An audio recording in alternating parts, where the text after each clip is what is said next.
অবশ্যই আছে, না তাহলে কি করে হয়? কোটি কোটি টাকার খেলা আছে এর পিছনে।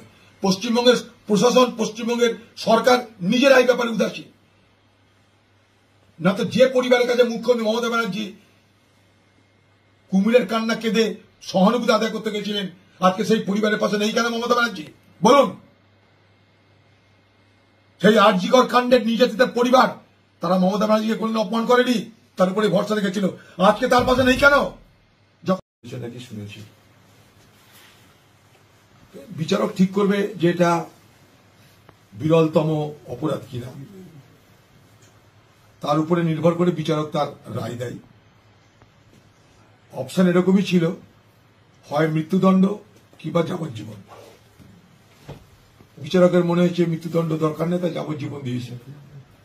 একইভাবে কলকাতাতে আরেকটা ঘটনায়, হেতাল পার্কের ঘটনায় ধনঞ্জয় বলে একজনকে, তাকে অবশ্যই আছে, না তাহলে কি করে হয়? কোটি কোটি টাকার খেলা আছে এর পিছনে। পশ্চিমবঙ্গের প্রশাসন, পশ্চিমবঙ্গের সরকার নিজেরা এই ব্যাপারে উদাসীন। না তো যে পরিবারের কাছে মুখ্যমন্ত্রী মমতা ব্যানার্জি কুমিরের কান্না কেঁদে সহানুভূতি আদায় করতে গেছিলেন, আজকে সেই পরিবারের পাশে নেই কেন মমতা ব্যানার্জি? বলুন।